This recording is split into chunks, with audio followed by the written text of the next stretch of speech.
एक गांव में माला नाम की लड़की अपने माता पिता के साथ रहती थी।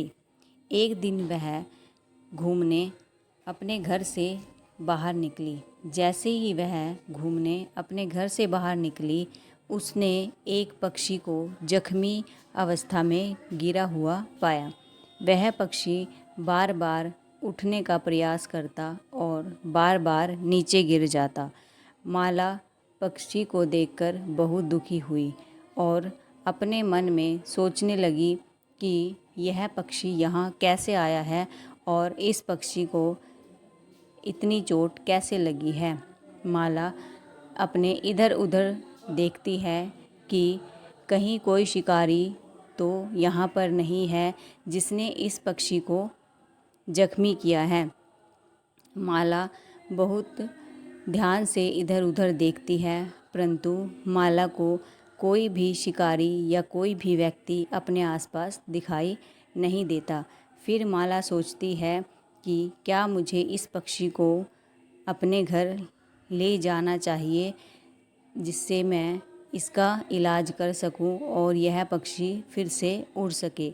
माला अपने मन में यह सोच ही रही थी और बातें भी कर रही थी कि मुझे इस पक्षी को अपने घर लेकर जाना चाहिए। वह पक्षी से भी बोल रही थी कि बताओ तुम्हें किसने जख्मी किया है और ऐसी अवस्था तुम्हारी किसने की है। परंतु पक्षी से बोलना तो दूर की बात, उससे खड़ा भी नहीं हुआ जा रहा था।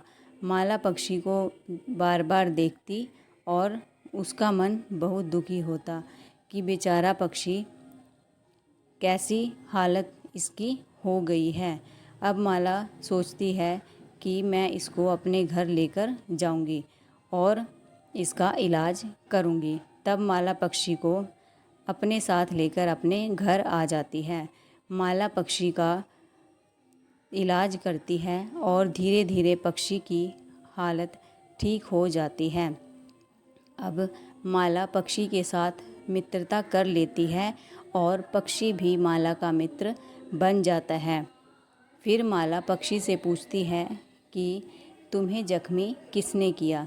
तब पक्षी माला को बताता है कि एक शिकारी शिकार करने के लिए आया था और उसके धनुष बाण के तीर ने मुझे जख्मी किया था, इसलिए मुझसे नहीं खड़ा हुआ जा रहा था।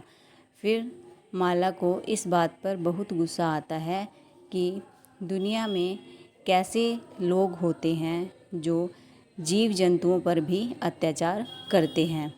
माला इस बात से बहुत दुखी होती है।